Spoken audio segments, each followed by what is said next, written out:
देखिए, चाहे चांद पे पहुंच जाएं या कहीं पे भी पहुंच जाएं, जब तक हमारे देश में और भी आंकड़े हैं कि जो भूखमरी है वो एक चरम सीमा पर पहुंच चुकी है। मोदी जी बता रहे थे अपनी स्पीच में कि अति गरीबी जो है ख़त्म हो गई है। वो कह रहे हैं कि एक्सपोर्ट्स जो है वो सबसे ज़्यादा हैं।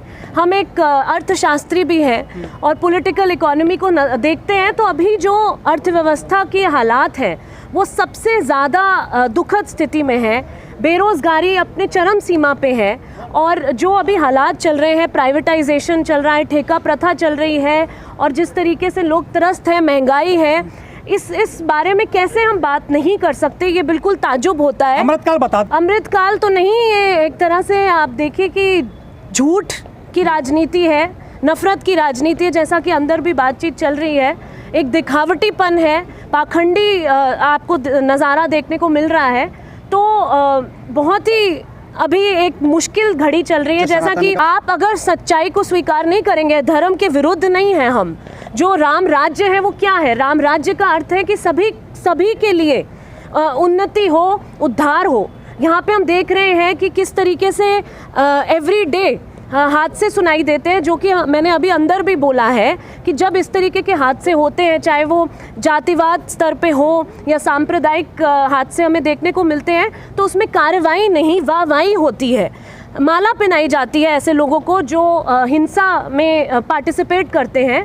तो अभी हमें ऐसा लगता है कि स्वतंत्रता आंदोलन पार्ट 2 का समय चल रहा है। एक आपातकालीन स्थिति जो कि अनकहे तरीके से चल रही है। बीजेपी के लोग कहते हैं नया भारत है ये। New India basically upper caste India का एक पहचान आप देख सकते हैं। अब हिंदू धर्म की बात तो हम करते हैं, लेकिन उसमें दलित, वंचित, पीड़ित जो है वो कहीं फिर हाशिए पर छोड़ दिए जाते हैं। और अल्पसंख्यकों और मुस्लिमों के प्रति उनके क्या विचार हैं, क्या भावनाएं, ये बड़े बड़े ऑफिस बेरर्स ने अपने बयानों में खूब बोला है। देखिए, धर्म क्या सिखाता है? धर्म सिखाता है सच्चाई का मार्ग, धर्म सिखाता है एकता का मार्ग, धर्म सिखाता है एक ऐसे रास्ते में जिसमें सब प्रेम हो। तो यहाँ पे तो हमें प्रेम ही नहीं दिख रही है, दिख रहा है हमें तो यहाँ नफरत दिख रही है। हमें यहाँ पे एक दूसरे के खिलाफ किस तरीके की साजिशें हो रही हैं। तो इस स्कूल में ये बातें अब स्कूल के छोटे बच्चों तक पहुँच गई हैं, उनके जहन तक हमें देखने को मिल रहा है कि नफरत का जो एक बीज बोया जा रहा है। तो बड़ी दुखद स्थिति है और इसमें हमें बिल्कुल संवेदनशील होकर इसमें सोचना पड़ेगा और अपनी जो है आवाज़ उठानी होगी। हिंदू मजबूत हो रहे हैं। मजदूर वर्ग जो है, दलित वर्ग जो है, किसान वर्ग जो है, उनके साथ क्या हो रहा है? उसमें सभी धर्मों से और सभी मोदी जी कह रहे हैं देश में बेरोजगारी और ये नहीं है, नौकरी सब। आप बता दीजिए, आप पत्रकार हैं, हम भी पत्रकारिता का इस्तेमाल करते हैं जब हम लोगों की समस्याओं को समझने की कोशिश करते हैं। जब हम एक एक्टिविस्ट के रूप में या फिर जर्नलिस्ट के रूप में निकल के जाते हैं तो हमें भी दिखता है कि लोग बहुत ज़्यादा अभी ये जो नफरत देश में फैल रही है, जैसा आपने देखा ट्रेन से लगाकर प्राइमरी स्कूल तक पहुंच गई है जी, तो इसका जिम्मेदार कहीं ना कहीं आप मीडिया को भी मानते हैं इसमें, कि मीडिया का भी हिस्सा है क्या ये जो नफरत फैल रही है देश में? हरगिज़ इसमें ये मीडिया का रोल है। आप देखिए, जितना भी मेन स्ट्रीम टीवी चैनल्स हैं उस पे जो डेली ऊपर से दिया जाता है कि कौन सा हिंदू मुस्लिम का मुद्दा है, उसको दिखाया जाता है। कहाँ पे आज न्यूज़ के लिए कहाँ टीवी देखा जा रहा है? बिग बॉस में जिस तरीके से तमाशे होते हैं उसी के लिए आप टीवी चैनल भी ऑन करके देखते हैं कौन कितना अच्छे से चीखेगा, कितना जोकर बन के लोगों को, मतलब इस तरीके से एंकर्स जो हैं एक्टर्स बन चुके हैं।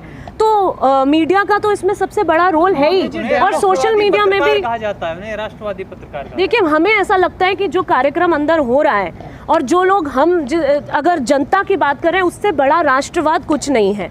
जब आप राष्ट्र की जनता की बात करते हैं, उनके दुखों की बात करते हैं, उनके बीच में प्रेम की बात करते हैं, तो मुझे लगता है उससे बड़ा राष्ट्रवाद और कुछ नहीं है। किसी की बड़ी दुहाई देते हैं और संविधान की बड़ी बात करते हैं, लेकिन उनके आर्थिक सलाहकार कह रहे हैं कि देश को एक नया संविधान चाहिए। तो दोहरा रवैया कैसा है? तो आप बताइए कि आज के संविधान में क्या कमी है? संविधान में अंबेडकर और नेहरू और तमाम जितने भी सामाजिक न्याय के जो हमारे पास यंत्र हैं वो इस हमारी संविधान में मौजूद है। विश्व में सबसे बड़ी और सबसे रिच संविधान कहलाई जाता है भारत का जो संविधान है। तो ऐसे कई सारे मुद्दे हैं, उनको जो है चाहे वो महिलाओं को लेके हो या दलितों को लेके हो या मुसलमानों को लेके, उनके विचार बड़े साफ हैं और ये यही चीज़ है जो इनसे बर्दाश्त नहीं होती है कुछ लोगों से। जो पिछड़े हैं, जो देश में हालात बने हुए हैं, जो हिंदू राष्ट्र की बात हो रही है, इनका एक बड़ा तबका उस तरफ जा रहा है, तो क्या पिछड़े अपने अधिकारों को लेकर जागरूक नहीं हो पाए हैं, या ये नेता उनको जागरूक नहीं कर पाए हैं? क्या वजह है आखिर? देखिए, जो अभी 2 वक्त की रोटी और रोज़मर्रा के जीवन में इतना संघर्ष कर रहे हैं, तो वो कहाँ से अभी अपना संगठन, लोग एक बड़ी आबादी जी है बिल्कुल बहुत बड़ी आबादी है, और वो बिल्कुल इस बात को अच्छे से समझ रहे हैं। बहुत सारी साजिशें चल रही हैं कि उन्हें बरगलाया जाए और भटकाया जाए। जो आप बता रहे हैं कि मीडिया का जो रोल रहा है, तोड़फोड़ करने की, उनके बीच फूट पैदा करने की जो कोशिशें रही हैं, पिछड़ों के अंदर ही ऐसे सबकास्ट ग्रुप्स को आइडेंटिफाई करके उन्हें भी एक तरह से कई तरीके के लालच दिए जा रहे हैं, और इस तरह की राजनीतिक तोड़फोड़ बड़ी कॉमन होती जा रही है। लेकिन कहीं ना कहीं अब देश की जो जनता है उन्हें एहसास भी हो रहा है, और उन्हें एहसास दिलाने की जिम्मेदारी, जैसा कि मैंने बोला कि जो मजदूर नेता, किसान नेता, छात्र नेता, दलित आदिवासी पिछड़ों के नेता और मीडिया, जो इंस्टीट्यूशंस हैं आज के, उनकी जो इंडिपेंडेंस बरकरार रखने की लड़ाई है, और जो मिनिमम वेज तक आज इस देश में मिलता नहीं है लोगों को, तो ये कई सारे बड़े और असली मुद्दे हैं। आरक्षण का जिक्र किया जी, कई बार हमने भी खुद देखा कि आरक्षण का विरोध करने कई जगह पिछड़े भी आ जाते हैं। क्या उनको आरक्षण की अहमियत, या उनको पता नहीं है अभी तक कि आरक्षण हमको मिला हुआ? तो आखिर ऐसा क्यों होता है कि पिछड़े भी विरोध में आ जाते हैं आरक्षण? एम.एन. श्रीनिवास ने कॉन्सेप्ट दिया था संस्कृताइजेशन का, यानी आप अपर कास्ट को कॉपी करते ताकि समाज में आपको ज़्यादा एक्सेप्टेबिलिटी मिले, आपको ज़्यादा स्वीकार किया जाए। तो हो सकता है स्वीकार होने के लिए वो ऐसी बात बोल रहे हैं, लेकिन अभी मुझे नहीं लगता कि हम इस दौर में हैं या इस स्टेज पे हैं कि हमें आरक्षण पर ही सवाल उठाना चाहिए। और मैं EWS या उस तरीके के आरक्षण के भी खिलाफ नहीं हूँ। इनफैक्ट अगर आप कर्पूरी जी का देखेंगे तो 26% जो रिजर्वेशंस था, उसमें 3% सवर्णों के आर्थिक जो पिछड़े हैं उनके लिए भी उन्होंने सोचा था, और महिलाओं के आरक्षण के लिए भी सोचा था, और जो पिछड़े दलित और आदिवासी उनके लिए तो सोचा ही था।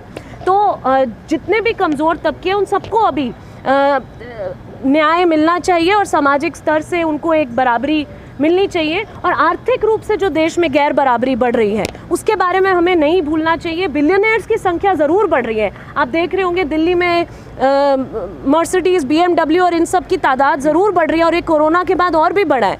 लेकिन कहीं ना कहीं जो होमलेस की संख्या है, जो बेघर की संख्या है, जो भूखमरी की संख्या है, वो भी बढ़ी है। लेकिन मैम ये बताइए, मणिपुर में जो चिरण हुआ था, पहले कभी आपने देखा था ऐसा? जबकि मोदी जी कहते हैं लाख लगी प्राचीर से कि हमने महिलाओं को मजबूत किया है देश में। क्या सोचती हैं इस बारे में? देखिए, वो भी सब चीज़ें बिल्कुल बाहर हैं और तय हैं। मॉनसून सेशन, हमारे साथी ने ये बात बोली थी, ये बड़ा इंटरेस्टिंग पॉइंट है कि मॉनसून सेशन तो मौन में निकल गया, जबकि मणिपुर की बात होनी चाहिए थी। अब इस विशेष सेशन में क्या होने जा रहा है या क्या होने वाला है, ये एक बहुत बड़ा सवाल है। और कहीं ये उसी तरीके से नोटबंदी या जो रातों रात डिसीजंस हो जाते हैं, वैसा कुछ तो नहीं सुनने को मिलेगा, क्योंकि कॉन्सेंसस का कल्चर जा चुका है। कोई भी पार्लियामेंट में किसान विरोधी लेबर कोड्स और इस तरीके की चीज़ें जो है बिना डिस्कशन के पारित की जा रही हैं। तो लोकतंत्र को बचाने का तो अभी ज़रूर नौबत आ चुकी है। इलेक्शन की जो बात हो रही, किसे देखते हैं? देखिए, इलेक्शंस जो है वो लोकतंत्र की सबसे बड़ी देन है, और फ्री एंड फेयर इलेक्शंस हमारे लोकतंत्र की सबसे बड़ी एक तरह से उपलब्धि है। तो इस तरीके से अगर उसमें छेड़छाड़ की जाएगी या फिर एक एजेंडा के तहत पूरा देश जो है इलेक्शंस देखेगा, तो ये एक बहुत चिंताजनक बात है। विशेष सत्र की बात की गई, इससे पहले जब कल ही मुंबई में मीटिंग चल रही थी इंडिया गठबंधन की, क्या इन तमाम गठबंधन की जो बातचीत चल रही है, तमाम पार्टी से एकजुट हो रही है, इसको देख करके विशेष सत्र बुलाया जाए? बिल्कुल ऐसा हो सकता है कि जो अलायंस हो रहा है, कहीं ना कहीं सकपका रही है जो अभी रूलिंग गवर्नमेंट है, कि सब लोग एक हो जा रहे हैं और उनको लग रहा है कि कहीं सत्ता उनकी ज़मीन से खिसक ना जाए। बेरोक नियंत्रण जो सारे संसाधनों पे, जल जंगल ज़मीन पे और तमाम सारे रिसोर्सेज पे होगा, जी, तो इनसे ज़रूर बचने की आवश्यकता है। और कुछ ऐसे भी लोग होंगे जो शायद अच्छी बात कर रहे हो या सही राह दिखा रहे हो, तो कोई जो धर्म की बात करे, हमें उसी से ही परहेज़ नहीं है।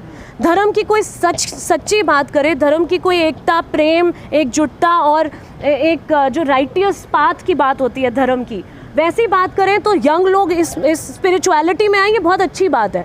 लेकिन अगर वो बरगलाने की बात करें, तुष्टिकरण और ध्रुवीकरण की बात करें, तो हमें बिल्कुल सतर्क रहने की ज़रूरत है।